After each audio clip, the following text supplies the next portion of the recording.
A few weeks ago, a bipartisan group in the House passed a bill that would create a bipartisan commission to study the Capitol riot, one that would work in much the same way that the 9/11 Commission operated. Today, that bill comes up for a vote in the Senate. We have been waiting all day for that vote, and we are still waiting. The Senate bogged down in other business, which, by the way, did see a bipartisan compromise on something else. But they have not yet voted or even begun the process. That procedural vote, when it happens, will need 60 votes to pass. And right now, it appears the votes just aren't there. We could see 4 to 7 Republicans cross the line and vote with Democrats, but absolutely no one in Washington sees a path for any more, at least not right now.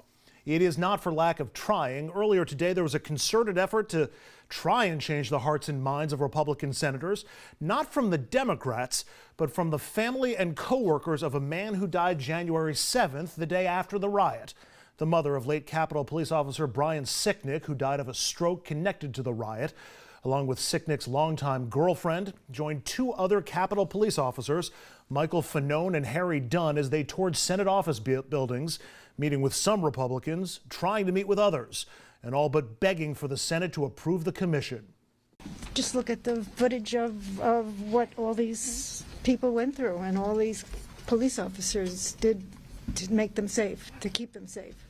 Brian had a work ethic like second to none, and he was just there for our country and for these guys, and he just was doing his job, and he got caught up in it, and it's very sad. Facts are facts. If they look at the footage that happened, it's very obvious that that was not a peaceful day. Police officers were getting attacked, they were getting beaten, fire extinguishers were thrown at them, they were being attacked by flagpoles. I mean, Mike and Officer Dunn here, or I should say Officer Fanone, they can basically tell you right now what they experienced, and it wasn't a tourist day. It wasn't tourists just passively walking by. If January 6th didn't happen, Brian would still be here, plain and simple. Some emotional appeals. Senate Democrats had less to offer. There was some rattling in the press and statements on social media, and some limited pressure from West Virginia Democrat Joe Manchin, who continues to refuse any steps to chip away at Senate filibuster rules, the same rules expected to block the riot commission once they start voting. Manchin issued his second statement in as many days, a statement that took a few more swings at Republicans than his last one, writing, "There is no excuse for any Republican to vote against this commission since Democrats have agreed to everything they asked for." Mitch McConnell has made this his political position, thinking it will help his 2022 elections. They do not believe the truth will set you free, so they continue to live in fear.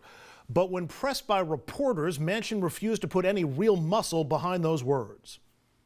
Would you be willing to break the filibuster in order to get this passed? The plan is I'm not ready to destroy our government. I'm not ready to destroy our government. No, I think the nation will come together.